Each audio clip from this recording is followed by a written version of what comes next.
Hello YouTube and welcome into another part 0 video for Civilization 6. I am the Game Mechanic here with you as always, and today I have for you Harald. This will be our second attempt at a naval game, if you were keeping up with the challenge. Unfortunately, Guitar didn't go quite the way I wanted to, but Harald is a great naval civ. Not a very good civ for your typical game, but if you set up the game the way that we do with like an island plates type of a thing, you can have a good old time. Let's give you the rundown. He comes up very close to the bottom of my ranks, unfortunately, and that's because he is very specifically a naval civ, and that's not really conducive to a victory in a typical game, but like I said, you can have a lot of fun if you set up the map correctly. So Thunderbolt of the North is the first awesome naval thing that we get to do. Coastal raiding for naval melee units and 50% production towards all naval melee units. That's really, really powerful. It's really, really powerful for a couple different things. His early ship is good. It is also a naval melee unit, so the fact that you get to use it to plunder and maybe clear some barb camps or things like that, coastal raiding stuff, can be really, really strong. It's also good for exploring. But that's the ship itself.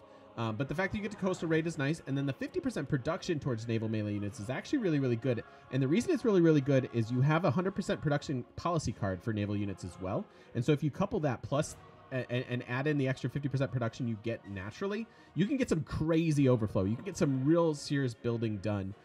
Whether that's just chopping out a unit and getting a lighthouse, or using it for a wonder or whatever. But that just the fact that you have a 50% production bonus to anything is really, really strong. That's pretty rare in the game. So that's a pretty unique thing.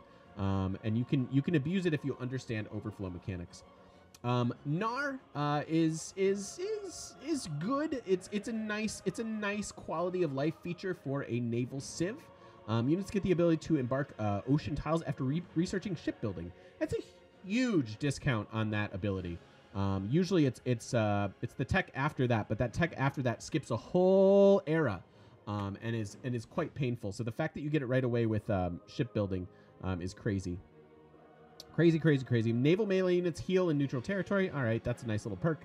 But units ignoring the cost for embarking and disembarking, that's really good. Probably not something you're going to notice a lot unless you're trying to pay attention to it. But you'll go from playing him to someone else and go, wait, I thought I could do this and I can't. So that's a pretty strong unit as well. He has 2 unique units, so remember for me that it can only add up to 5. So while the Berserker is a 0 out of 5, and I would probably rate it as 0 out of 5, the Viking Longship is a slightly better than a 2 out of 6, but it's also an early galley and is only good as an early galley, right? So the Berserker is a huge bummer. I wouldn't build them for anything other than Era Score. It recently got buffed, but it's still not good enough. It is in an awkward spot in the tech tree. It is not worth your time. Please avoid it. Or don't. Follow your heart. But the Viking Longship is pretty decent, specifically with a naval domination. The reason it's not ranked higher is because it is a very situational ship. Can pillage enemy coastal lands and capture civilians. That's kind of cool. And 4 movement while in coastal waters. So it's a strong unique unit early on there, and can help you get some cool stuff, especially combined with the Thunderbolt. Stave Church, on the other hand, is a big bummer. Having a coastal naval kind of a game and wanting to go for holy sites, not a good idea. You need science in order to progress to the point where you get frigates and caravels, not faith. And unfortunately, this is a unique temple. It can increase your faith output a little bit because you get a standard adjacency bonus from woods instead of a minor one. So you get 1 for each wood instead of 1 for each 2 woods, and one production to coastal resources in the city. It's a really awkward way of getting that, right? Like I'd rather just not build the Stave Church and have all of that production for something that's good. So religion with Harald is really awkward. I wish that this were something different, like a unique lighthouse would be amazing. Then I'd kick him up a notch for sure. But the Stave Church is not great. Coupled with something like God of the Sea, you can get some interesting production on your tiles. But it's one of those things you have to go out of your way to make work. And is just kind of awkward. And then of course he has a coastal start bias, which for my money is a big wah-wah.